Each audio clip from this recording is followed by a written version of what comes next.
جی السلام علیکم۔ پچھلی ویڈیو میں ہم یہ بات کر رہے تھے کہ جو پاکستان میں عمومی طور پر یہ تصور پایا جاتا ہے کہ جو انصاف مہیا اس لیے نہیں ہو رہا چونکہ جو ہمارے ہاں حدود کی پنشمنٹ ہیں یا جو اسلام نے سخت پنشمنٹ دی ہیں ان کے اوپر عمل درآمد نہیں ہے، اور شاید ہمارے قانون میں ایسے لاز ہی موجود نہیں ہیں۔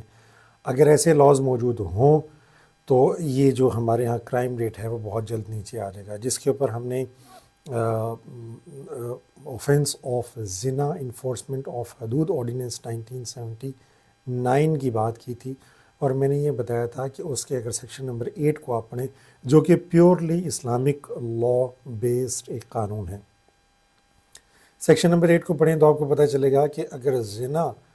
کا آفینس آپ نے ثابت کرنا ہے تو جو شخص الزام لگا رہا ہے وہ 4 گواہ لے کر آئے گا، اور ان 4 گواہوں کا ایک خاص سٹینڈرڈ طے کر دیا گیا ہے شریعہ کے اندر اور ہمارے پاکستانی قانون کے اندر بھی، چونکہ یہ آرڈیننس تو ہمارے لا کا حصہ ہے، جس میں وہ مسلمان ہونے چاہیے، بالغ ہونے چاہیے، مرد ہونے چاہیے، اور انہوں نے ایکٹ آف پینیٹریشن دیکھی ہو، یہ بنیادی۔ اس کے علاوہ وہ تزکیہ شہود کے اوپر پورے اترتے ہوں، یعنی کہ وہ کبائر گناہ سے ہمیشہ بچتے ہوں اور سچ بولنے والے لوگ ہوں۔ یہاں ایک بہت بڑا سوال ہے، وہ یہ کہ اگر یہ ایک ہائپوتھیٹیکل سا لا ہے، ایک ایسا قانون ہے، ایک ایسی شرائط ہیں، اتنی سخت شرائط ہیں گواہوں کی، یہ تو کبھی پوری ہی نہیں ہوگی۔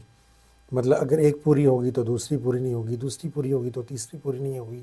اگر تزکیہ شہود پورا ہو جائے، گواہ سچے بھی ہوں، تو ہو سکتا ہے انہوں نے ایکٹ آف پینیٹریشن نہ دیکھی ہو۔ اگر ایکٹ آف پینیٹریشن دیکھی ہے، تزکیہ شہود بھی ہے، تو ہو سکتا ہے گواہ 3 ہیں اور ایک عورت ہے، تو ایسی صورت میں ہم کیا کریں گے؟ اور یہ ایک سوال ذہن میں یہ شبہ جنم لیتا ہے کہ پھر تو یہ جو قانون اسلامی نے یہ سزا رکھی ہے، یہ تو ایک خیالات کی دنیا میں ایک سزا ہے، یہ پریکٹیکل لا نہیں ہے، ایسا نہیں ہے۔ بنیادی اسلام نے اتنا سخت معیار زنا میں حد زنا کے لیے اس لیے رکھا ہے چونکہ یہ انتہا درجے کا سنگین الزام ہے، جس کے بعد ہو سکتا ہے اس شخص کی فیملی لائف بھی ڈسٹروائے ہو جائے، ہو سکتا ہے اس کے جو ہے نا وہ کئی سارے کانسیکوینسز ہیں جو اس سے نکل سکتے ہیں۔ اس لیے اسلام یہ حتمی طور پر یقین کرنا چاہتا ہے کہ جب تک آپ کو 100% اس بات کے اوپر یقین نہ ہو اور آپ کے پاس گواہ موجود نہ ہو کہ فلاں شخص نے زنا کیا ہے، اس وقت تک آپ یہ جرت ہی نہ کریں کہ آپ کسی کے اوپر الزام لگائیں۔ بنیادی طور پر اتنا سخت معیار یا اتنا سخت پیمانہ رکھنے کی وجہ یہ ہے کہ یہ انتہائی سنگین جرم ہے، یہ انتہائی سنگین الزام ہے۔ ہر شخص کو چاہیے کہ جب تک وہ یعنی کہ 101% اسے یقین نہ ہو، وہ کسی شخص پر ایسا الزام لگانے کی جرت نہ کریں۔ یا دوسری ضمن میں آپ یہ سمجھ لیجیے، جیسے اگر آپ کو ذرا سا بھی شک ہے تو حدیث کے اس زمرے میں چلے جائیں کہ ایک حدیث ہے بڑی خوبصورت، آپ نے فرمایا کہ اگر لوگوں کو اس طرح کرتے ہوئے دیکھو تو ان کے عیوب کے اوپر پردہ ڈالو،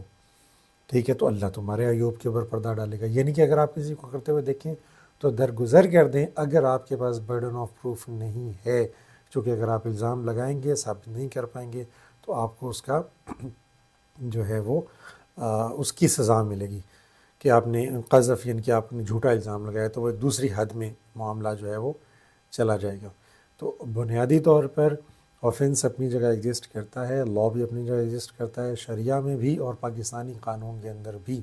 لیکن اس کا جو پیمانہ ہے وہ اتنا سخت اس لیے رکھا گیا ہے تاکہ لوگ کسی کے اوپر اتنا بڑا الزام لگاتے ہوئے 1000 بار سوچیں۔ بہت شکریہ۔